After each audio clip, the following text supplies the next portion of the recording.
노년이 되면 사람들은 자연스레 생을 돌아보게 된다. 젊은 시절에는 미처 생각하지 못했던 장면들이 조용한 밤이나 이른 새벽에 문득 떠오른다. 그 가운데 많은 이들이 이런 질문을 마음속에 품는다. 왜 어떤 사람은 사람보다 동물과 더 깊은 인연을 맺으며 살게 되는가? 왜 평생을 개나 고양이와 함께하며 그 존재를 가족처럼 여기고 의지하며 살아가는가? 그 선택은 단순한 취향일까? 아니면 오래전부터 이어져 온 어떤 인연의 흐름일까? 이러한 의문을 품고 한 제자가 세존을 찾아왔다. 그는 사람의 인연보다 동물과의 인연이 더 편안하게 느껴지는 이들이 이 생에 유독 많아진 이유가 궁금하였다. 특히 나이가 들수록 사람에게서 받은 상처보다 동물에게서 받은 위로를 더 깊이 간직한 채 살아가는 이들의 모습이 그의 마음을 붙잡았다. 어느 날 그 제자는 고요한 숲속에서 세존 앞에 나아가 두 손을 모아 예경하며 말씀드렸다. 세존이시여, 제자는 요즘 세상에서 사람보다 개와 고양이 같은 동물과 함께 사는 이들이 부쩍 많아진 것을 보았습니다. 그들은 동물을 자식처럼 품고 말없는 존재에게서 깊은 위안을 얻습니다. 이 또한 우연한 일이겠습니까? 아니면 전생에서부터 이어진 어떤 업과 인연이 있겠습니까? 세존께서는 잠시 침묵하셨다. 숲 사이로 스미는 바람 소리가 마치 오래된 기억을 깨우는 듯 잔잔히 흘렀다. 세존은 제자를 바라보며 부드러운 음성으로 말씀을 이어가셨다. 안 한다요.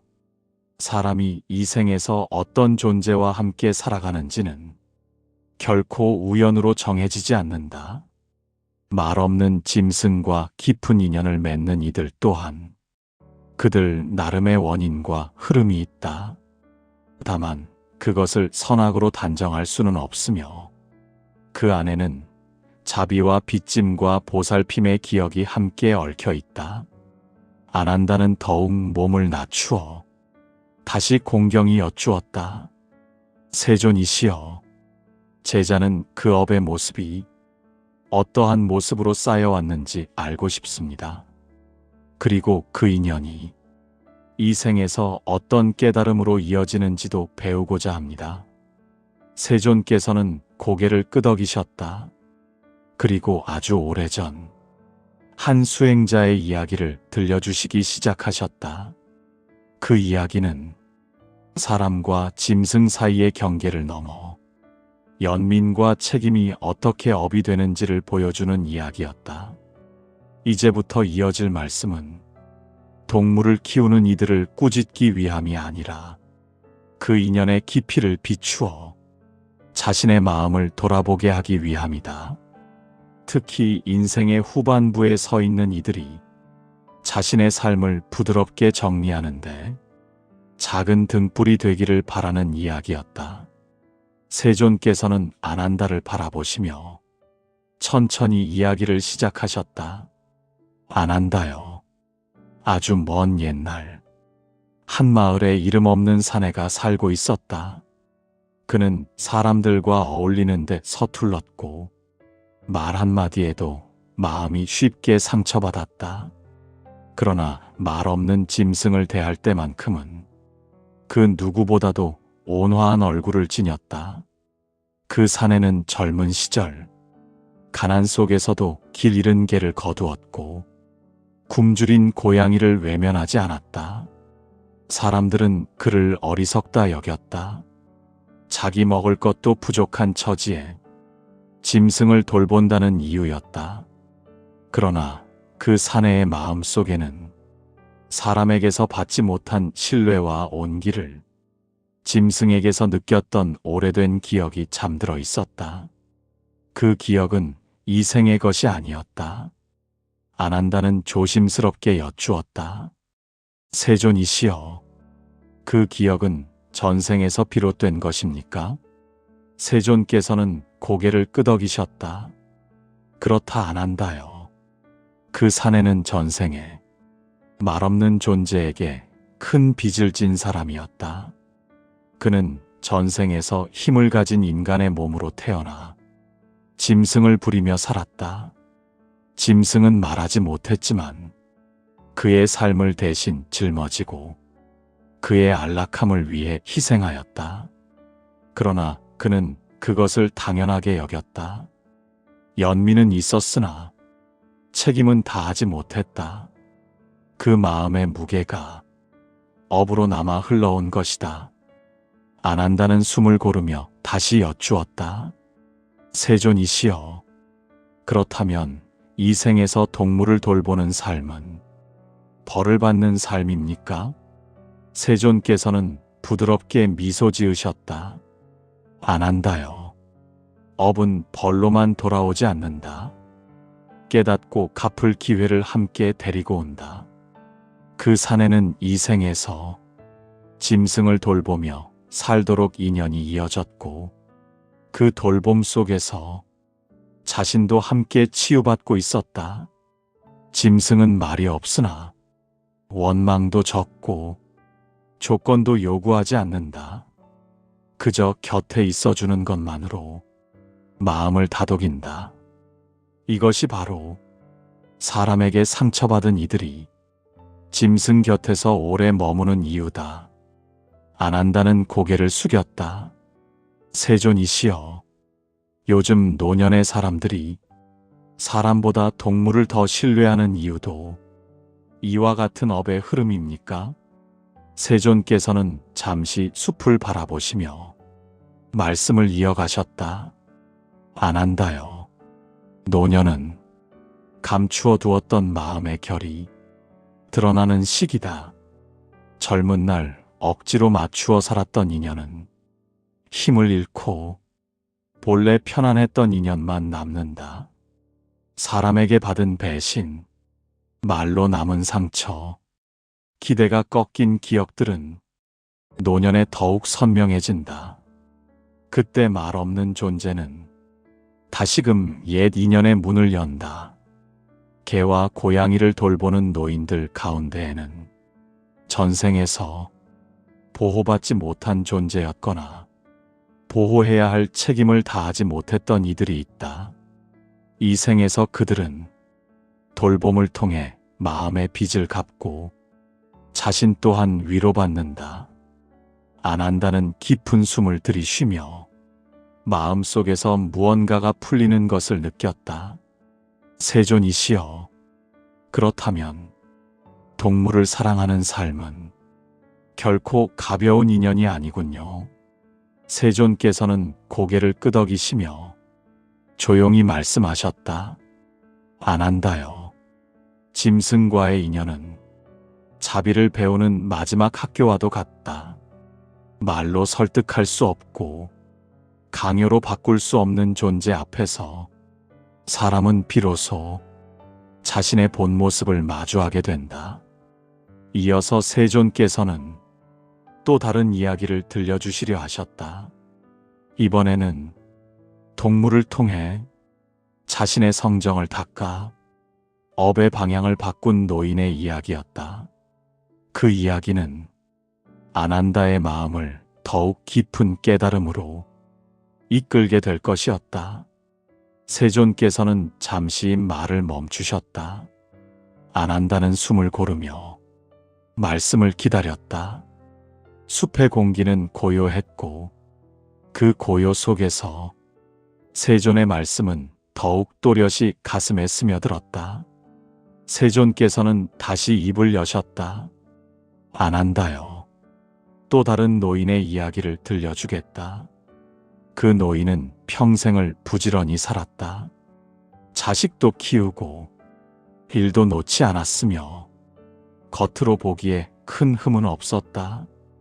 그러나 마음속에는 늘 알 수 없는 허전함이 남아 있었다. 노년이 되자 사람들과의 인연은 하나둘 줄어들었다. 자식은 바빴고 친구는 병들거나 떠났다. 그때 그 노인의 곁에 우연처럼 한 마리 고양이가 머물렀다. 안 한다는 조심스럽게 여쭈었다.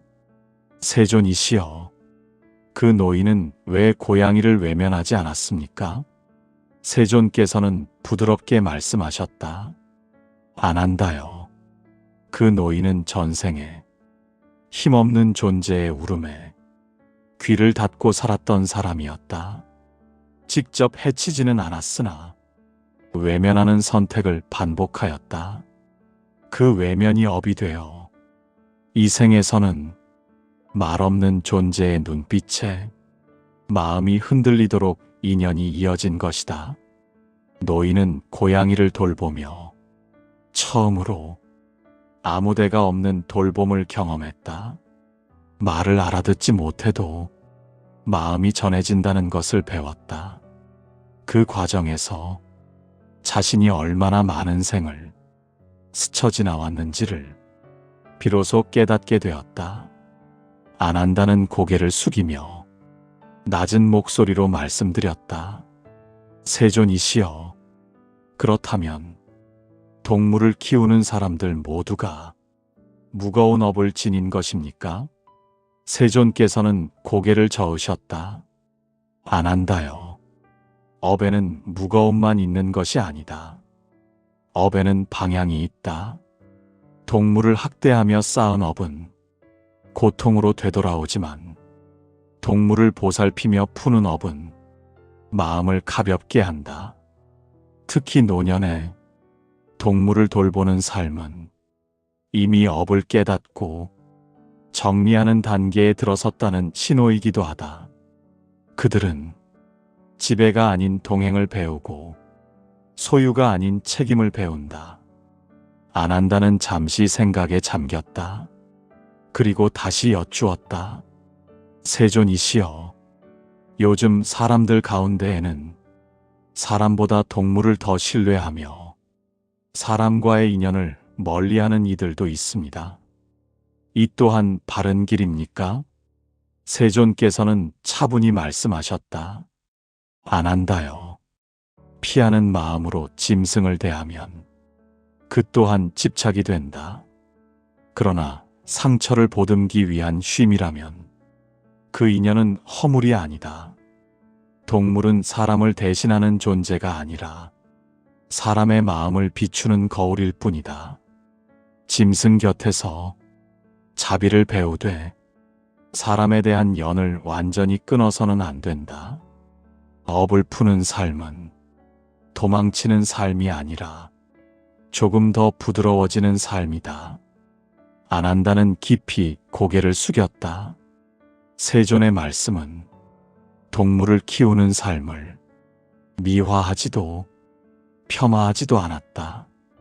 그저 그 안에 흐르는 마음의 방향을 정직하게 비추고 있었다. 세존께서는 마지막으로 조용히 덧붙이셨다. 안 한다요. 동물을 키우는 이들의 전생을 묻기 전에 이 생에서 어떤 마음으로 그 생을 대하고 있는지를 보아라. 자비로 대하면 업은 풀리고 소유로 대하면 업은 묶인다. 그 차이는 크지 않아 보이나 노년의 마음에는 커다란 흔적으로 남는다. 안 한다는 그 말씀을 들으며 노년의 삶이란 무엇을 더 가지느냐가 아니라 어떤 마음을 내려놓느냐의 문제임을 조용히 깨닫고 있었다. 이제 세존께서는 동물을 통해 업을 크게 바꾸게 된 한 사람의 이야기를 이어 말씀하시려 하셨다. 그 이야기는 이 생에서 자비를 선택한 이가 어떻게 삶의 마지막을 평온하게 맞이하게 되는지를 보여주는 이야기였다. 세존께서는 잠시 눈을 감으셨다가 천천히 다시 말씀을 이어가셨다. 안 한다요. 이번에는 업을 갚는 데서 그치지 않고 업의 방향을 완전히 바꾼 사람의 이야기를 들려주겠다. 그 사람은 젊은 시절 사람을 잘 다루는 재주가 있었다. 말로 사람을 움직였고 이익을 앞세워 관계를 맺었다. 겉으로는 인정받았으나 마음은 늘 메말라 있었다. 사람을 대할수록 의심이 깊어졌고 나이가 들수록 곁에는 아무도 남지 않았다. 노년에 접어든 어느 날 그는 병으로 몸이 크게 약해졌다. 그때 그의 집 앞에 다친 개 한 마리가 쓰러져 있었다. 지나치면 그만이었으나 그는 이상하게도 발길을 멈추었다. 안 한다는 고개를 들어 세존께 여쭈었다. 세존이시여, 그 사람의 마음을 멈추게 한 것은 무엇이었습니까? 세존께서는 낮고 단정한 목소리로 말씀하셨다. 안 한다요. 그는 전생에 약한 자를 이용해 이익을 취했던 사람이었다. 직접 해치지는 않았으나 버려진 존재를 밟고 앞으로 나아간 업이 있었다. 그 업은 이 생에서 외로움과 병으로 돌아왔다. 그러나 그날 쓰러진 개의 눈빛이 그의 마음을 흔들었다. 그 눈에는 원망도 기대도 없었다. 그저 살아있으려는 순결만 있었다. 그는 그 개를 안아 집 안으로 들였다. 그 순간부터 그의 삶의 방향은 조용히 바뀌기 시작했다. 안 한다는 숨을 고르며 다시 여쭈었다. 세존이시여, 그가 개를 돌본 것은 업에 이끌린 행동이었습니까? 아니면 자유로운 선택이었습니까? 세존께서는 고개를 끄덕이시며 이렇게 말씀하셨다. 안 한다요. 업은 인연을 데려오되 선택은 사람에게 맡긴다. 그는 외면할 수도 있었으나 그날은 그러지 않았다. 그 작은 선택이 큰 업의 물줄기를 바꾸었다.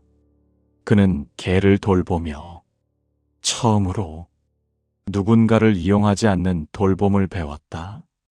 보답을 기대하지 않았고 관계를 계산하지도 않았다. 그저 하루를 함께 살아냈다.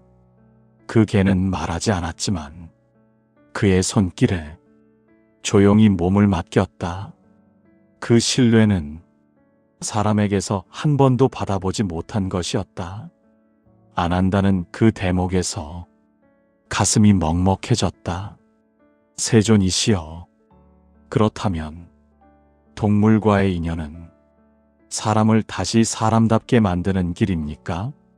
세존께서는 잠시 미소를 지으신 뒤 말씀을 이어가셨다. 안 한다요. 짐승은 사람을 가르치려 하지 않는다.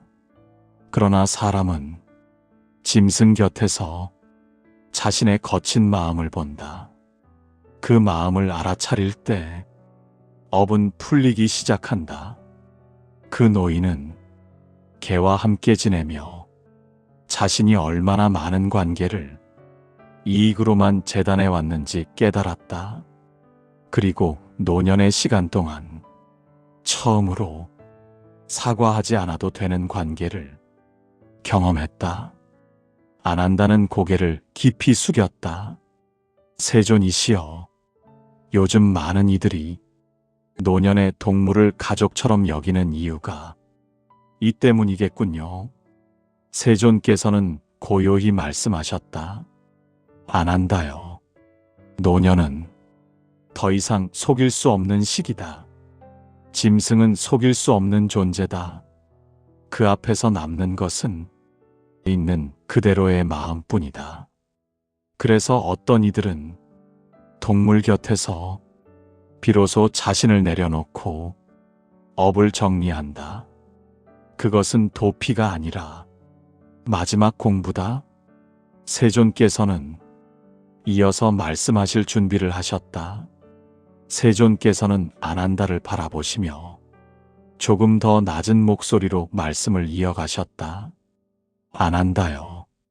모든 동물과의 인연이 항상 업을 푸는 쪽으로 흐르지는 않는다. 자비와 집착은 겉모습이 비슷하여 스스로도 구분하기 어렵다. 안 한다는 그 말에 자세를 더욱 바로 하였다. 세존이시여, 집착으로 흐른 인연은 어떠한 모습으로 드러납니까? 세존께서는 고개를 끄덕이시며 또 하나의 이야기를 들려주셨다. 안 한다요. 옛날에 한 여인이 있었다. 그 여인은 젊은 시절 사람에게 큰 상처를 입었다. 배신을 당했고 기댈 곳을 잃었다. 그 후로 그는 사람을 믿지 않게 되었다. 그 여인은 동물을 키우기 시작했다. 처음에는 상처를 달래기 위한 선택이었다. 그러나 시간이 흐르며 그 마음은 점점 굳어졌다. 사람을 향한 문은 닫고 동물에게만 모든 마음을 쏟았다. 안 한다는 조심스레 여쭈었다. 세존이시여, 그 여인의 마음도 전생의 업에서 비롯된 것입니까? 세존께서는 잠시 침묵하셨다가 이어서 말씀하셨다. 안 한다요. 그 여인은 전생에 사람을 깊이 의지하게 만들고 끝내버린 업을 지닌 사람이었다. 상대를 묶어두고 자신은 떠나는 선택을 했던 기억이 이 생에서는 버림받는 두려움으로 돌아왔다. 그래서 그는 떠나지 않을 존재를 붙잡으려 했다. 말이 없고 반항하지 않으며 자신을 떠나지 않는 존재에게 안전함을 느꼈다. 그러나 그 안전함은 점차 집착으로 변했다. 동물을 사랑한다 말했지만 사실은 사람을 두려워한 마음이 더 컸다. 안 한다는 숨을 고르며 다시 여쭈었다. 세존이시여, 그렇다면 그 여인은 업을 푸는데 실패한 것입니까? 세존께서는 고개를 저으셨다. 안 한다요. 실패라는 말은 없다. 다만 아직 남아있는 공부가 있을 뿐이다. 그 여인은 동물을 통해 자비의 문턱까지는 왔으나 용서의 문은 넘지 못했다. 짐승은 떠나지 않지만 사람은 떠난다. 그 사실을 받아들이지 못하면 자비는 집착으로 굳어진다. 안 한다는 마음이 무거워졌다. 세존이시여, 그렇다면 동물을 키우는 노인들은 어떤 마음을 점검해야 합니까? 세존께서는 차분히 말씀하셨다. 안 한다요. 이렇게 스스로에게 물어보아라. 이 존재가 나를 자유롭게 하는가? 아니면 나를 더 움켜쥐게 하는가? 그 물음에 대한 답이 업의 방향을 알려준다. 동물을 돌보며 사람을 더욱 이해하게 된다면 그 인연은 자비로 흐른 것이다. 동물을 이유로 사람을 미워하게 된다면 그 인연은 아직 집착에 머물러 있다. 안 한다는 고개를 깊이 숙였다. 세존이시여, 노년에 접어들어 사람보다 동물과 사는 삶을 택한 이들에게 이 말씀이 큰 기준이 되겠습니다. 세존께서는 부드럽게 말씀하셨다. 안 한다요. 노년은 선택의 결과가 드러나는 시기다. 동물은 그 결과를 숨김없이 비춘다. 자비로 대하면 마음이 편안해지고 집착으로 대하면 불안이 깊어진다. 그래서 동물을 키우는 삶은 마지막 수행과도 같다. 말로 배운 가르침이 아니라 매일의 행동으로 자신의 마음을 시험하는 길이다. 세존께서는 이제 마지막 이야기를 준비하시는 듯 잠시 호흡을 고르셨다. 그 마지막 이야기는 동물과의 인연을 통해 마침내 마음의 매듭을 풀고 평온한 노년을 맞이한 사람의 이야기였다. 세존께서는 한동안 말씀이 없으셨다. 안 한다는 그 침묵 속에서 앞서 들은 이야기들이 서로 이어지는 것을 느꼈다. 업을 갚는 인연, 업의 방향을 바꾸는 인연, 그리고 자비와 집착의 경계까지 모든 이야기가 이제 하나의 결론으로 향하고 있었다. 잠시 후 세존께서 조용히 입을 여셨다. 안 한다요. 이제 마지막 이야기를 들려주겠다. 이 이야기는 짐승과의 인연을 통해 마침내 마음의 매듭을 풀고 노년의 끝자락을 평온으로 마무리한 사람의 이야기다. 그 사람은 평생을 성실하게 살았으나 늘 마음이 급했다. 사람을 도우면서도 인정을 기대했고 선을 행하면서도 보답을 바라보았다. 그래서 마음은 쉬지 못했고 노년에 이르러서는 알 수 없는 허무가 깊어졌다. 어느 날 그는 작은 마당이 딸린 집으로 거처를 옮겼다. 그곳에서 버려진 노묘 한 마리를 만났다.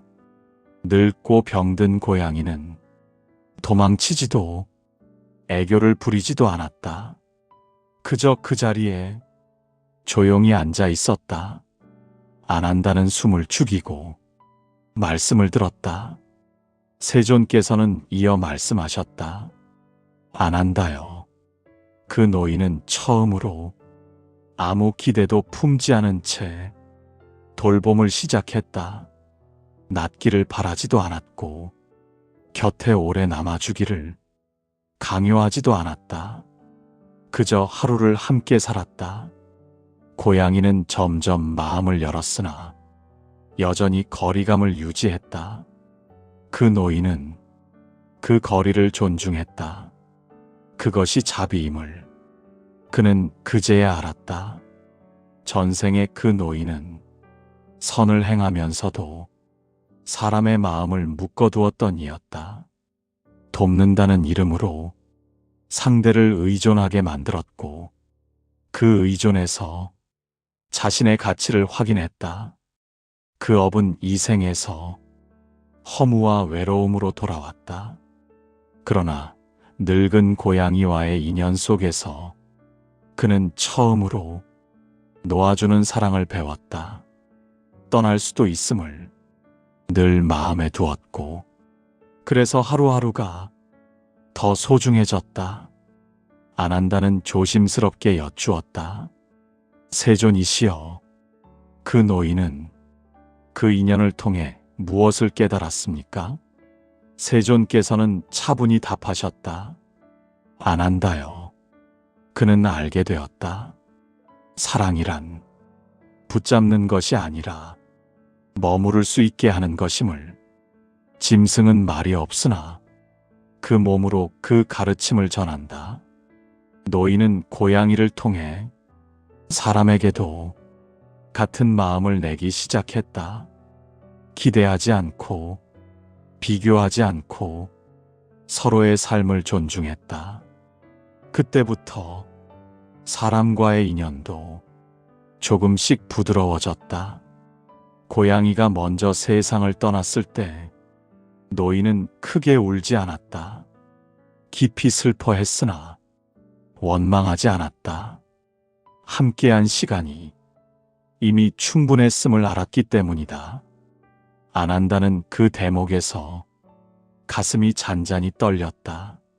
세존이시여, 그 노인은 평온한 끝을 맞이하였습니까? 세존께서는 고개를 끄덕이셨다. 안 한다요. 그는 떠나는 날까지 마음이 조용했다. 짐승과의 인연으로 시작된 자비가 사람과 세상으로 퍼졌기 때문이다. 그것이 업이 풀린 모습이다. 동물을 키우는 삶은 전생의 업을 그대로 반복하는 삶이 아니다. 그 업을 어떻게 마주하느냐에 따라 사슬이 될 수도 있고 다리가 될 수도 있다. 안 한다는 깊이 예경하며 말씀드렸다. 세존이시여, 이제 제자는 알겠습니다. 동물을 키우는 사람들의 전생을 섣불리 판단해서는 안 되며 그 마음의 방향을 보아야 함을 세존께서는 마지막으로 이렇게 말씀을 맺으셨다. 안 한다요.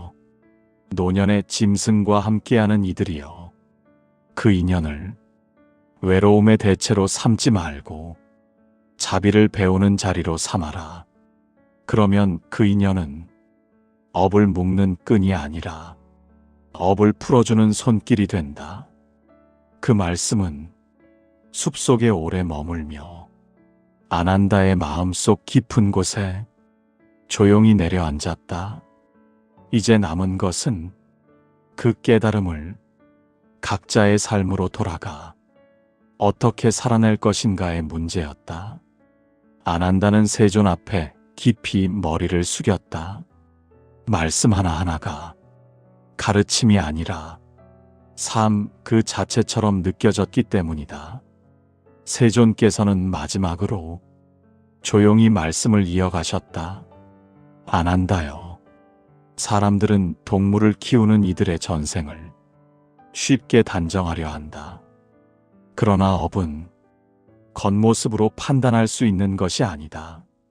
중요한 것은 그 인연을 통해 마음이 어떻게 바뀌고 있는가이다. 동물을 통해 자비가 깊어졌다면 그 삶은 이미 업을 풀어가는 길 위에 있다.